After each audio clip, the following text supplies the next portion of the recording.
463장 신자 되기 원합니다.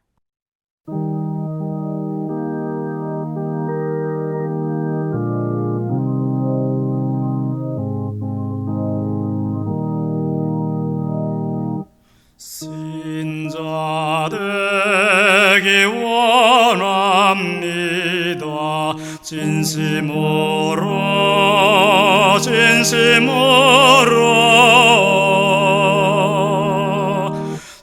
신자 되기 원합니다.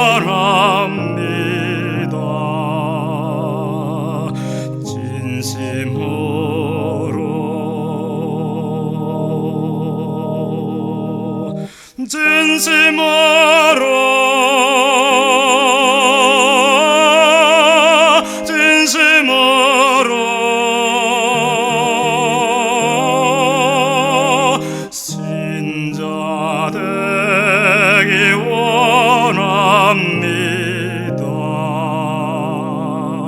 진심으로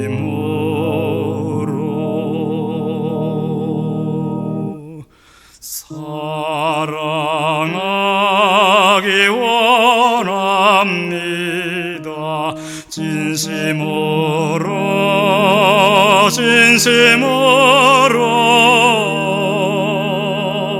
사랑하기 원합니다.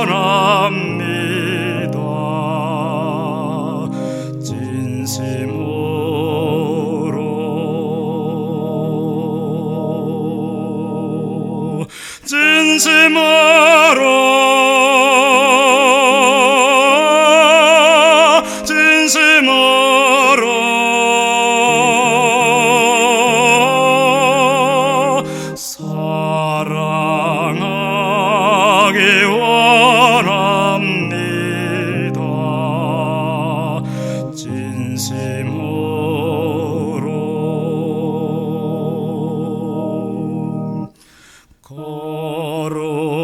거룩하기 원합니다. 진심으로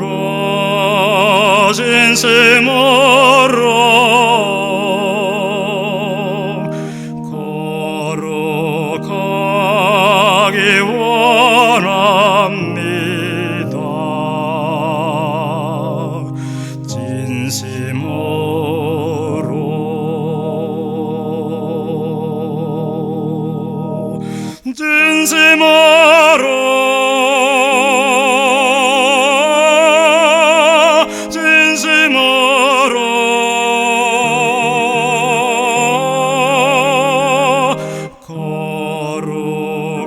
거룩하기 원합니다.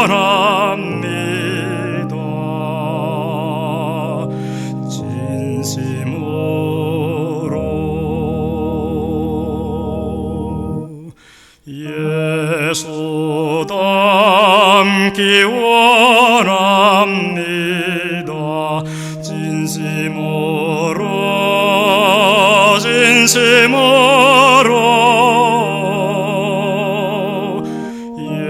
예수 닮기 원합니다.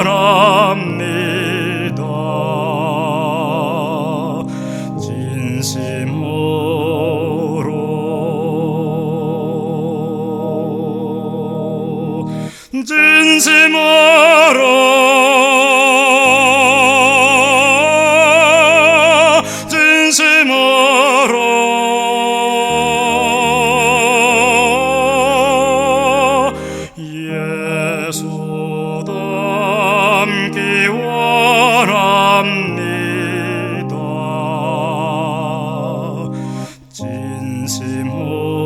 진심으로 아멘. 열왕기 하 제1장.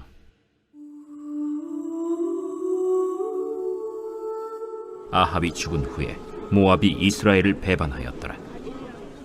아하시아가 사마리아에 있는 그의 다락 난간에서 떨어져 병들매 사자를 보내며 그들에게 이르되 가서 에그론의 신 바알세붑에게 이 병이 낫겠나 물어보라. 여호와의 사자가 디셉 사람 엘리야에게 이르되 너는 일어나 올라가서 사마리아 왕의 사자를 만나 그에게 이르기를 이스라엘의 하나님이 없어서 너희가 에그론의 신 바알 세부백에 물으러 가느냐. 그러므로 여호와의 말씀이 내가 올라간 침상에서 내려오지 못할지라 내가 반드시 죽으리라 하셨다 하라. 엘리야가 이에 가니라. 사자들이 왕에게 돌아오니 왕이 그들에게 이르되 너희는 어찌하여 돌아왔느냐? 한 사람이 올라와서 우리를 만나 이르되 너희는 너희를 보낸 왕에게로 돌아가서 그에게 고하기를 여호와의 말씀이 이스라엘의 하나님이 없어서 내가 에그론의 신 바알세부백에 물으려고 보내느냐. 그러므로 내가 올라간 침상에서 내려오지 못할지라 내가 반드시 죽으리라 하셨다 하라 하더이다. 왕이 그들에게 이르되 올라와서 너희를 만나 이 말을 너희에게 한 그 사람은 어떤 사람이더냐? 그들이 그에게 대답하되 그는 털이 많은 사람인데 허리에 가죽띠를 띄었더이다. 그는 디셉 사람 엘리야로다. 이에 50부장과 그의 군사 50명을 엘리야에게로 보내매 그가 엘리야에게로 올라가 본즉 산 꼭대기에 앉아 있는지라. 그가 엘리야에게 이르되 하나님의 사람이여 왕의 말씀이 내려오라 하셨나이다. 엘리야가 50부장에게 대답하여 이르되 내가 만일 하나님의 사람이면 불이 하늘에서 내려와 너와 너의 50명을 살을지로다. 불이 곧 하늘에서 내려와 그와 그의 군사 50명을 살랐더라. 왕이 다시 다른 50부장과 그의 군사 50명을 엘리야에게로 보내니 그가 엘리야에게 말하여 이르되 하나님의 사람이여, 왕의 말씀이 속히 내려오라 하셨나이다. 내가 만일 하나님의 사람이면 불이 하늘에서 내려와 너와 너의 50명을 살을지로다. 하나님의 불이 곧 하늘에서 내려와 그와 그의 군사 50명을 살랐더라. 왕이 세 번째 50부장과 그의 군사 50명을 보낸지라. 셋째 50부장이 올라가서 엘리야 앞에 이르러 그의 무릎을 꿇어 엎드려 간구하여 이르되 하나님의 사람이여, 원하건대 나의 생명과 당신의 종인 이 50명의 생명을 당신은 귀히 보소서. 불이 하늘에서 내려와 전번의 50부장 둘과 그의 군사 50명을 살랐거니와 나의 생명을 당신은 귀히 보소서. 여호와의 사자가 엘리야에게 이르되 너는 그를 두려워하지 말고 함께 내려가라. 엘리야가 곧 일어나 그와 함께 내려와 왕에게 이르러 말하되 여호와의 말씀이 내가 사자를 보내 에그론의 신 바알세부백에 물으려 하니 이스라엘에 그의 말을 물을 만한 하나님이 안 계심이냐? 그러므로 내가 그 올라간 침상에서 내려오지 못할지라 내가 반드시 죽으리라 하셨다. 왕이 엘리야가 전한 여호와의 말씀대로 죽고 그가 아들이 없으므로 여호람이 그를 대신하여 왕이 되니 유다 왕 여호사밧의 아들 여호람의 둘째 해였더라. 아하시야가 행한 그 남은 사적은 모두 이스라엘 왕 역대 지략에 기록되지 아니하였느냐. 오늘부터 함께 살펴볼 열왕기하 말씀은 열왕기상의 내용에 이어서 이 많은 선지자들의 경고에도 불구하고 반복되는 우상 숭배와 이 도덕적인 타락으로 인하여 멸망의 길로 치닫는 두 왕국의 비극적인 역사를 기록하고 있습니다. 지난 열왕기상 마지막 22장에서 아합 왕이 죽고 난 뒤에 그의 아들 아하시야가 북왕국의 8번째 왕으로 즉위했습니다. 하지만 아하시야는 아버지가 아합이었고 그의 어머니가 악명 높은 이세벨이었기 때문에 그들의 모든 악행과 우상 숭배를 그대로 답습했다는 것을 지난 22장의 마지막 구절들에서 분명히 밝혀주고 있죠. 오늘 본문에서는 그런 아하시야의 구체적인 범죄 사실과 그로 인한 하나님의 심판이 기록되어 있습니다. 열왕기하 1장은 어느 날 갑자기 일어난 두 가지 사건으로 이야기가 전개됩니다. 먼저 1절을 보면 아합이 죽은 후에 모압이 이스라엘을 배반했다라는 이야기로 1장이 시작이 되죠. 조금 더 구체적으로 말씀드리면 모압이 이스라엘의 반기를 들고 독립을 선언했다는 겁니다. 사실 모압이라는 이 종족은요, 이 아하시아의 조부인 오므리에 의해서 정복을 당한 뒤에 오므리의 아들인 아합 때까지 약 400년 동안이나 이스라엘의 속국으로 지내왔습니다. 하지만 아합이 죽고 그의 아들 아하시아가 이 왕위를 이어받는 그런 과정 속에서 혼란스럽고 어수선한 틈을 타서 모압이 반란을 일으켰던 것이죠. 그런데 2절을 보면 그런 와중에 아하시아가 자신의 집 다락 난간에서 떨어져서 부상을 당하는 일도 벌어지게 됩니다. 아마도 이때 그가 당했던 부상은 상당히 치명적이었던 것으로 보이는데요. 중요한 것은 이 사고를 당한 이후 그의 행보였고요. 또한 이것이 그의 불신앙적인 신앙을 나타내 보여주는 대표적인 사례였습니다. 2절을 보면 아하시아는 자신의 사자들을 블레셋의 한 성읍인 에그론으로 보내어 묻습니다. 그들이 섬기는 신인 바알세붑에게 이 병이 나을 수 있는 병인지의 여부를 묻도록 명령을 하죠. 말 그대로 이스라엘의 왕이 다른 나라 이방 민족이 섬기는 그들의 신에게 신탁을 요청했던 겁니다. 아하시아는 바알세붑이라는 신에게 질병을 치유할 수 있는 놀라운 능력과 권능이 있다는 것을 믿었던 것으로 보입니다. 아마도 당시 많은 사람들 또한 이 바알세붑에 대해 동일한 일반적인 인식을 지니고 있었겠죠. 자, 그래서 자신의 사자들을 바알세붑의 선지자들에게 보내어서 질병 회복의 여부를 묻고 듣고 싶은 말이 있었던 겁니다. 결국에는 이 병이 치료될 수 있는 병이다라는 말을, 그 희망적인 소식을 그들에게 듣고자 했던 것이죠. 하지만 그런 아하시아의 생각과 판단은 그가 하나님 앞에 얼마나 불신앙적인 삶을 살고 있는가, 그것을 극명하게 보여주는 단적인 예였습니다. 결국 4절을 보면 하나님께서는 엘리야 선지자를 통해서 예언의 말씀을 전하시죠. 내가 올라간 침상에서 내려오지 못할지라 내가 반드시 죽으리라 라는 책망의 말씀을 즉각적으로 전하게 하셨습니다. 물론 아하시아의 입장에서 볼 때에는 이 속국이 반역을 일으킨 그런 엄중한 상황이었고요. 게다가 불의의 사고를 당해서 아무것도 할 수가 없는 절망적인 상황 속에 그 상황이 얼마나 답답하고 괴로웠겠습니까? 하지만 자신의 처지가 아무리 다급하고 암담한 상황이라 할지라도 자신이 여호와 하나님을 섬기는 이스라엘의 왕이라는 것을 그는 반드시 기억해야 했습니다. 그리고 하나님 안에서 자신이 직면한 문제들을 풀어가야 했죠.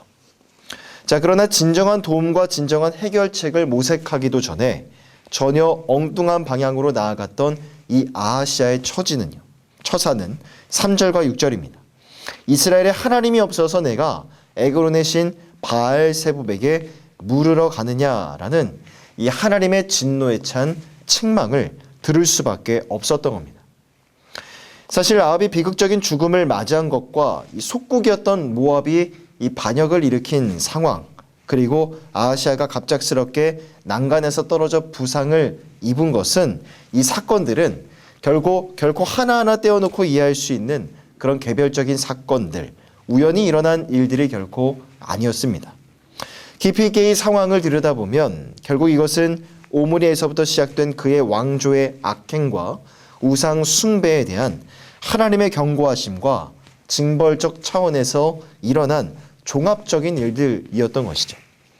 그러므로 아합의 뒤를 이어서 왕으로 세워진 아하시아가 지난 역사들을 좀 겸손히 돌아보고 반추해 보면서 나에게 갑자기 왜 이러한 일이 일어났을까를 조금만 고민하고 헤아려 볼 수 있었다면 장차 앞으로 일어날 파국을 피할 수 있었는지도 모르겠습니다. 하지만 아하시아는 엘리야 선지자의 말을 듣고도 회개하지 않았죠. 결국 그의 마지막 순간은 엘리야가 예언했던 대로 순차적으로 이루어져 갔습니다. 아하시아는 오히려 엘리야를 체포하기 위해서 9절과 11절, 13절을 보면 3번이나 군대를 보냈습니다. 그러나 하나님께서는 위기의 순간마다 하늘에서 심판의 불을 내리셨고요. 10절과 12절을 보면 그 불에 의하여 아하시아가 보낸 군사들이 모두 죽임을 당했죠.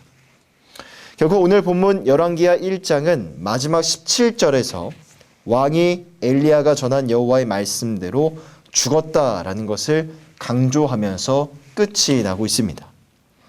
하지만 여기서 주목해 볼 것은요, 아하시아가 보낸 첫 번째와 두 번째 50부장은 엘리야를 체포하려다가 자신은 물론이거니와 병사들까지도 하늘에서 떨어진 불에 의하여 모두 다 죽게 되었던 반면, 세 번째로 보냄받은 50부장은 결코 이들과 같지 않았다는 점입니다.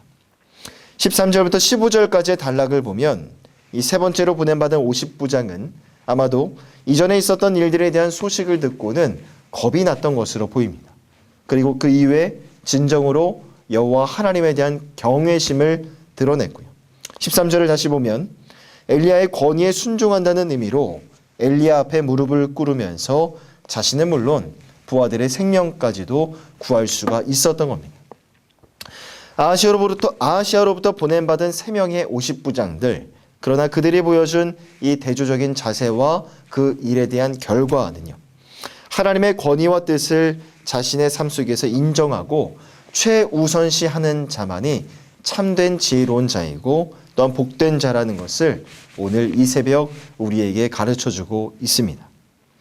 하지만 그와 반면에 아하시아는요, 엘리야의 예언대로 부상에서 회복되지 못한 채 끝내는 죽고 말았죠.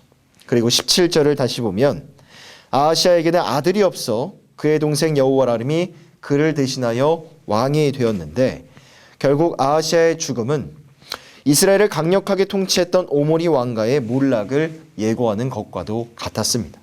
아하시아는 아버지 아합의 통치와 그의 비극적인 이 결말을 바라보면서 역사를 주관하신 이가 바로 하나님이라는 사실을 반드시 깨달아야만 했습니다.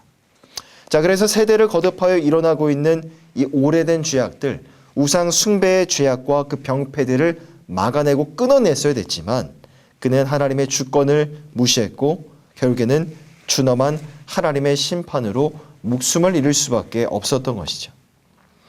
이처럼 인간을 지배하는 이 죄악은요, 너무나 심각하고 끈질기기 때문에 죄악 가운데 깊이 발을 들여놓는 순간 좀처럼 거기서 쉽게 빠져나올 수가 없습니다.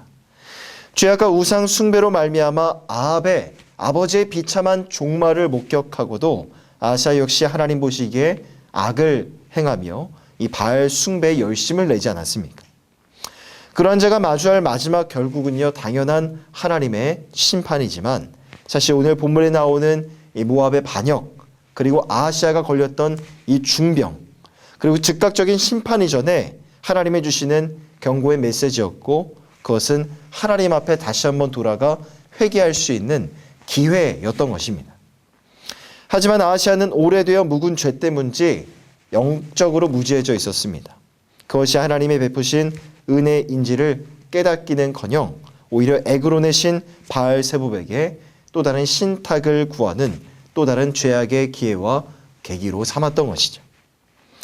저는 오늘 본문에 나타난 이 아하시아의 모습을 바라보면서 마치 늪에 빠져 허우적대고 있는 이 한 사람의 모습을 보는 것과 같았습니다. 한번 깊은 늪에 빠지는 순간 그 늪에서 빠져나오는 것은요, 정말 쉽지가 않습니다. 결국에는 허우적대고 발버둥치다가 가라앉고 늪 속에서 사라져 버릴 게 분명하죠. 여러분, 우리의 죄 문제도 동일하다고 생각합니다. 가령 숲이나 산에서 길을 가다가 때로는 늪지대를 만날 수 있는 것처럼 우리가 신앙생활을 하면서 죄의 순간을 맞이하게 되는 것은요, 너무나 비일비재한 일입니다. 하지만 우리가 반드시 기억해야 될 것은 이것이죠. 우리가 평생 이 세상을 살아가면서 죄를 안 짓고 살 수는 없습니다.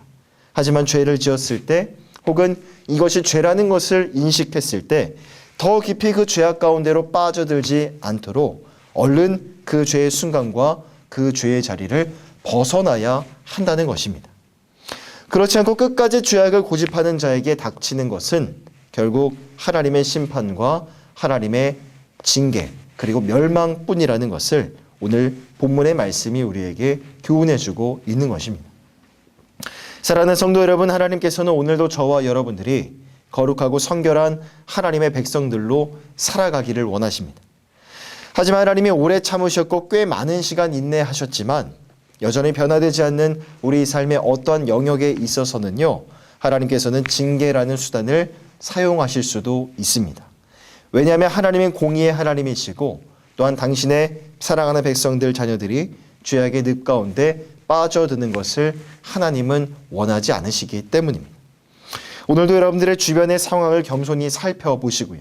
물론 우리 삶에 일어나는 모든 일들을 하나님이 주시는 징계와 연관지어 생각해 볼 수는 없습니다. 왜냐하면 고난과 시련에는 여러 가지 성격이 있기 때문이죠. 하지만 하나님께서는 당신의 백성들이 거룩하고 이 성결한 자들로 살게 하시기 위하여 때로는 사람을 통해서 일하시기도 하고 주변의 상황과 환경들을 당신의 수단으로 삼아 일하시기도 하십니다. 부디 그 하나님의 일하심과 하나님의 때때로 여러분들에게 주시는 그 경고와 사인들을 놓치지 마시고 무시하지 마시고 하나님이 주시는 마음을 가지고 참회와 회개의 기도로 나아가시는 우리 새벽의 모든 성도님들 다 되시기를 바랍니다. 그리고 그 자리 가운데 새 힘을 달라고 지혜와 능력을 달라고 간절히 기도하시기를 바랍니다. 가장 먼저 우리를 하나님의 백성이요 또는 하나님의 자녀로 삼아주셨음에 변함없이 감사의 찬양과 기도를 올려드리시고 오늘 새롭게 주어진 이 하루를 하나님의 백성다운 모습으로 거룩하고 성결한 모습으로 믿음과 순종의 모습으로 살아갈 수 있도록 지혜와 힘과 능력을 달라고 간절히 기도하시는 이 새벽의 시간이 되시기를 바랍니다. 그런 내면에 진솔한 믿음의 기도가 있고 또한 그 기도 가운데 은혜의 응답이 있는 이 새벽의 시간이 되시기를 축복합니다. 기도하겠습니다. 사랑과 은혜가 풍성하신 하나님, 오늘 이 새벽에도 오늘 우리의 삶과 현재 가운데 반드시 필요한 말씀을 허락해 주시니 감사를 드립니다. 구원받은 자로 저 천국을 소망하는 인생을 살아가고 있지만 여전히 죄 문제와 싸우고 분투하는 우리 신앙의 생활이 참으로 치열합니다. 그러나 성도 안에서 착한 일을 시작하시니가 그 일을 완성하시는 그날까지 날마다 당신의 백성들과 함께 하실 것이고 죄와의 싸움에서도 이기고 승리하게 하실 줄 믿습니다. 그 일을 행하실 주님을 찬양하고 송축하오니 이 새벽 기도의 자리로 나아갈 때 오늘 하루 하나님의 말씀 앞에 믿음과 순종의 삶을 살아갈 수 있도록 또 거룩한 하나님의 백성들로 하나님의 자녀다운 모습으로 오늘 하루를 살아갈 수 있도록 하늘의 문을 활짝 열어주시사 하늘의 지혜와 능력과 권능을 예배하는 기도하는 우리 심령 가운데 가득히 충만하게 부어주시옵소서. 감사드리며 우리를 원하신 예수 그리스도의 이름으로 간절히 기도하오며 지금은 우리 주 예수님의 은혜와 하나님의 사랑하심과 성령 하나님의 교통하심의 은혜가 오늘도 은혜를 사모하며 예배의 자리로 나아온 사랑하는 모든 성도들 머리 위에 이 은혜가 영원토록 함께 있을지어다. 아멘.